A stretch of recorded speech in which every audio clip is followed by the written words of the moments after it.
வணக்கம். ஜேகே செய்திகளின் மதிய நேர பிரதான செய்திகள். முதலில் தலைப்புச் செய்திகள். டெங்கு நோய் அபாயம் தொடர்பில் அவதானத்துடன் செயற்படுமாறு அறிவுறுத்தல். தமிழீழ விடுதலை புலிகளின் காலத்தில் பெருகிராக்கள் பாதுகாப்பாக நடைபெற்றதாக நாமல் அறிவிப்பு. இந்திய கடற்தொழிலாளர்களின் அத்துமீறலை கண்டித்து யாழ்ப்பாணத்தில் கருப்பு கொடி போராட்டம். அர்ஜென்டினாவிற்கு எதிராக FIFA ஒழுக்காற்று நடவடிக்கை. ஈரானுக்கும் அமெரிக்காவிற்கும் இடையிலான பதற்றம் உலகப் போராக மாறும் அபாயம் ஏற்பட்டுள்ளதாக அரசியல் ஆய்வாளர்கள் அறிவிப்பு. செய்திகள் தொடர்கின்றன. தமிழீழ விடுதலை புலிகள் காலத்தில் கூட வரலாற்று ரீதியாக தலதா பெருகிரா மற்றும் கதிர்காம பெருகிராக்கள் பாதுகாப்பாக நடத்தப்பட்டதாக நாடாளுமன்ற உறுப்பினர் நாமல் ராஜபக்ச தெரிவித்துள்ளார். கட்சி தலைமையகத்தில் இடம்பெற்ற ஊடக சந்திப்பின் போதே அவர் இதனை குறிப்பிட்டார். அரசாங்கம் இந்நாட்டு மக்களின் உண்மையான விருப்ப நிலையை அறிந்து கொள்ள விரும்பினால் பல்வேறு தனியார் நிறுவனங்களுக்கு பணத்தை கொடுத்து கருத்து கணிப்பு அறிக்கைகளை பெறுவதை தவிர்த்து உடனடியாக மாகாண சபை தேர்தலை நடத்த வேண்டும். அரசாங்கம் பணம் கொடுத்து செய்யும் கருத்து கணிப்பு அறிக்கைகளிலேயே நாட்டின் 50% அதிகமான மக்கள் பட்டினியினால் அவதிப்படுகின்றமை கண்டறியப்பட்டுள்ளது. மாகாண சபை தேர்தலை நடத்தினால் ஜனாதிபதியை எத்தனை சதவீத மக்கள் ஆதரிக்கின்றார்கள் என்பதை துல்லியமாக அறிய முடியும் எனவும் நாமல் ராஜபக்ச தெரிவித்துள்ளார். அத்துடன் தற்போதைய அரசாங்கம் மக்களுக்கு வழங்கிய வாக்குறுதிகளை நிறைவேற்ற தவறியுள்ளது. இருப்பினும் ஒரு கட்சியாக நாங்கள் எந்நேரத்திலும் எந்தவொரு தேர்தலையும் சந்திக்க தயாராக உள்ளோம். வழக்கறிஞர்கள் சங்கம், பொதுநலவாய வழக்கறிஞர்கள் சங்கம், ஆசிய வழக்கறிஞர்கள் சங்கம், சட்டத்தரணிகள் மற்றும் கீழ் நீதிமன்ற நீதிபதிகள் உட்பட ஒட்டுமொத்த மக்களின் விருப்பத்திற்கு எதிராக அரசாங்கம் தன்னிச்சையான அரசியலமைப்பு திருத்தங்களை கொண்டு வந்து அதிகாரத்தை தக்க வைக்க நினைத்தால் அது பெரும் தவறாகும். வரலாற்றில் இவ்வாறான செயற்பாடுகளில் ஈடுபட்ட அரசாங்கங்களுக்கு நேர்ந்த கதியை தற்போதைய ஆட்சியாளர்கள் நினைவில் கொள்ள வேண்டும். பாதாள உலக குழுக்களின் அச்சுறுத்தலை காரணம் காட்டி கலாசார பிரகராக்களை தீர்மானிக்க கூடாது. விடுதலை புலிகள் மற்றும் JVPயின் அச்சுறுத்தல்கள் மற்றும் குண்டு வெடிப்புகளுக்கு மத்தியிலும் வரலாற்று ரீதியாக தலதா பெருகிரா மற்றும் கதிர்காம பெருகிராக்கள் பாதுகாப்பாக நடத்தப்பட்டது. எனவே ஊர்வலத்தில் பங்கேற்கும் நடன கலைஞர்கள், யானைகள், நிலைமைகள் மற்றும் பக்தர்களின் பாதுகாப்பை உறுதி செய்வது அரசாங்கத்தின் பொறுப்பாகும். நாங்கள் மறைமுக அரசியல் செய்ய மாட்டோம். எதிர்கால கூட்டணிகள் குறித்து பேச்சுவார்த்தை நடத்தினால் அதை வெளிப்படையாக செய்வோம். தனிநபர்களின் தேவைகளுக்காக அன்றி நாடு மற்றும் மக்களின் நலன்களுக்காக மாத்திரமே கூட்டணிகள் அமைக்கப்படும். கடந்த காலத்தில் பல்வேறு காரணங்களால் பிரிந்து சென்றவர்களையும் புதிதாக இணைந்தவர்களையும் பாதுகாத்து நாட்டின் சவால்களுக்கு முகம் கொடுக்கக்கூடிய வலுவானதொரு அரசியல் சக்தியை கட்டியெழுப்புவதே தனது முதன்மை பொறுப்பு எனவும் நாமல் ராஜபக்ச தெரிவித்துள்ளார். இந்திய கடற்தொழிலாளர்களின் தொடர்ச்சியான எல்லை தாண்டிய அத்துமீறல் மீன்பிடி நடவடிக்கைகளை கண்டித்து யாழ்ப்பாணம் தீவக பகுதி கடற்தொழிலாளர்கள் கடலில் இறங்கி கருப்பு கொடி போராட்டத்தில் ஈடுபட்டுள்ளனர்.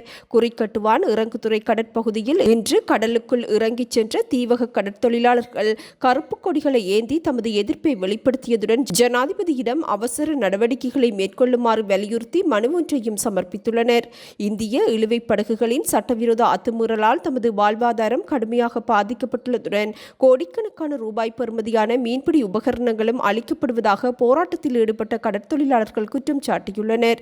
இதேவேளை குறித்த போராட்டக்காரர்கள் ஜனாதிபதிக்கு அனுப்பிய கோரிக்கை மனுவில் நெடுந்தீவு, நைனாதீவு, வேலணை, எழுவைத்தீவு, அனலைத்தீவு, யாழ்குடா, பாக்கு நீரிணை மற்றும் மன்னார் கரையோர பகுதிகளை சேர்ந்த பாரம்பரிய கடற்தொழிலாளர் சமூகங்களாகிய நாங்கள் எங்களது வாழ்வாதாரம், கடல் வளம் மற்றும் நாட்டின் கடல்சார் மரபை பாதுகாப்பதற்காக அரசாங்கத்தின் உடனடி தலையீட்டை கோருகின்றோம் என வலியுறுத்தியுள்ளனர். கரையோர கடற்தொழிலாளர்கள் நாட்டின் கடல் எல்லைகள், கடல் வளம் மற்றும் கடல்சார் சூழலை பாதுகாக்க முக்கியமான சமூகமாக இருந்த போதிலும் அரசியலமைப்பு சட்டத்தின் கீழ் கிடைக்க வேண்டிய பாதுகாப்பு தமக்கு மறுக்கப்பட்டுள்ளதாகவும் அவர்கள் குறித்த மனுவில் தெரிவித்துள்ளனர்.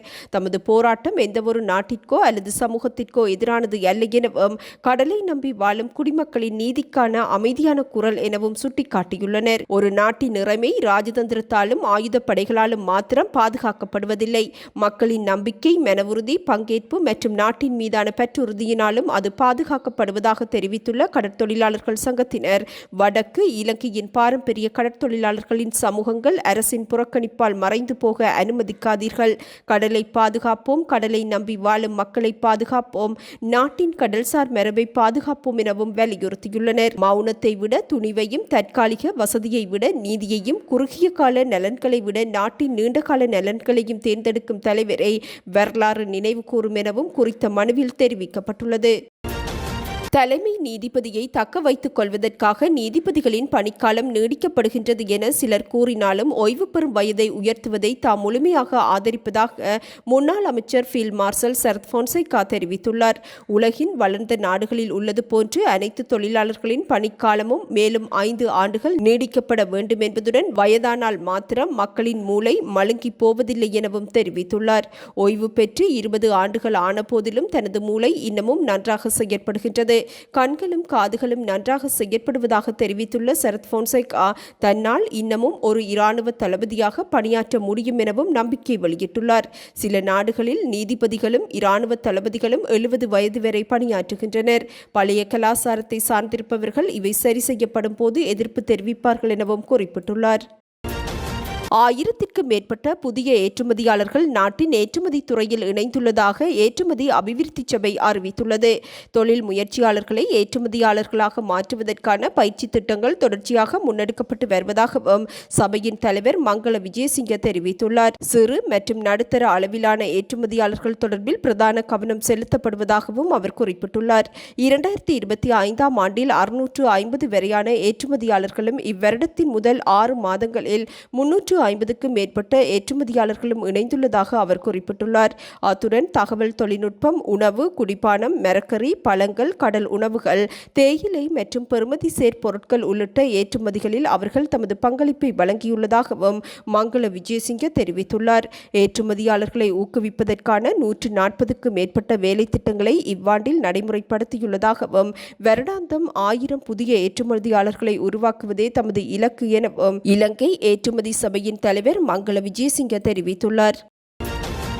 நாட்டில் நடப்பு ஆண்டில் இதுவரை பதிவான டெங்கு நோயாளர்களின் எண்ணிக்கை மேலும் அதிகரித்துள்ளதாக தேசிய டெங்கு ஒழிப்பு பிரிவு கவலை வெளியிட்டுள்ளது. தேசிய டெங்கு ஒழிப்பு பிரிவின் புதிய தரவுகளின்படி நாடு முழுவதிலும் இருந்து இதுவரை 83,661 டெங்கு நோயாளர்கள் அடையாளம் காணப்பட்டுள்ளனர். டெங்கு காய்ச்சலின் தீவிர தாக்கத்தினால் இதுவரை 61 பேர் உயிரிழந்துள்ளனர்.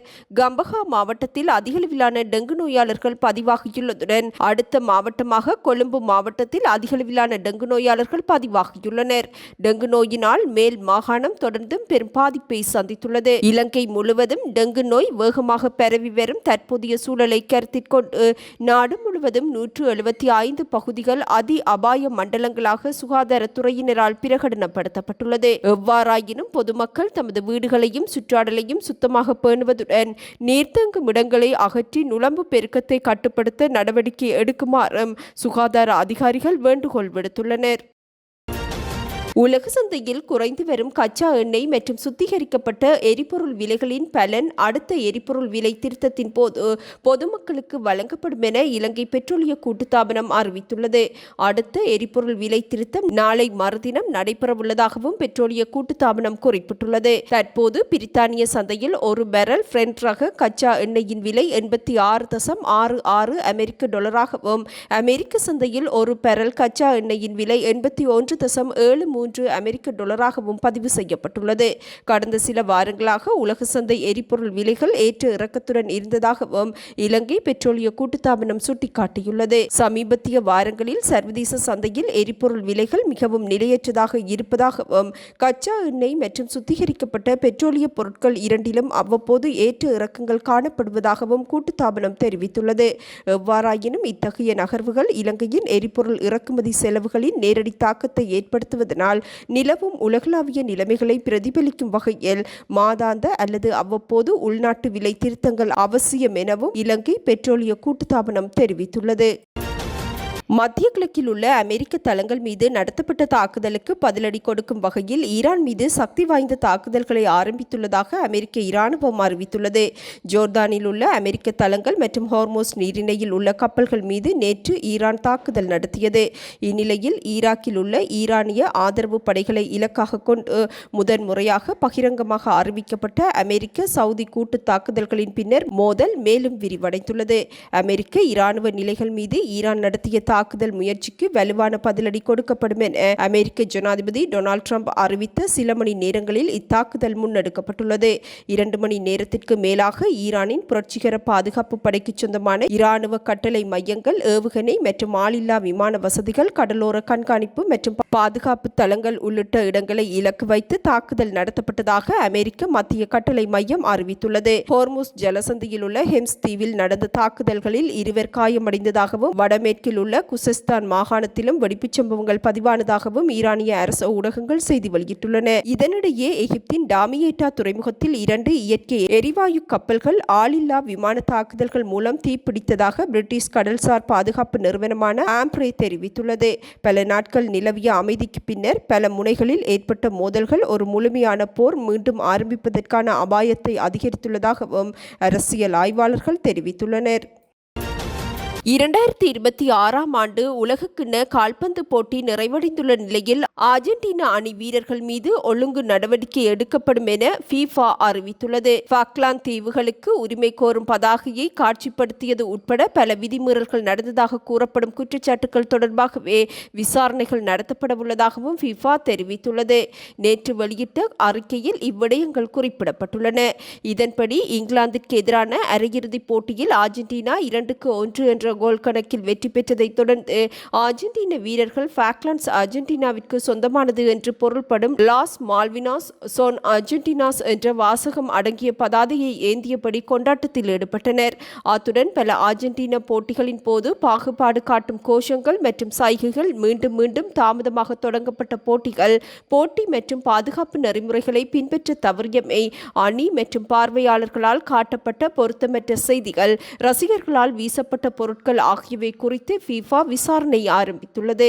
அர்ஜென்டினாவை 1-0 என்ற கோல் கணக்கில் ஸ்பெயின் தோற்கடித்த உலகக்கிண்ண இறுதிப் போட்டியை தொடர்ந்து நடந்த மோதலில் ஈடுபட்ட வீரர்கள் மீதும் தனி ஒழுங்கு நடவடிக்கைகள் ஆரம்பிக்கப்பட்டுள்ளன. அத்துடன் அர்ஜென்டினா வீரர்களான நகுயல் மோலினா, லியாண்டோ ஃபெரேடஸ், அர்ஜென்டினா அதிகாரியான ரஃபோட்டோ அயாலா ஆகியோர் மீது தாக்குதல் நடத்தியிருக்கலாம் என்ற குற்றச்சாட்டின் பேரிலும் விசாரணைகள் முன்னெடுக்கப்பட்டுள்ளதாக FIFA நிர்வாகம் அறிவித்துள்ளது.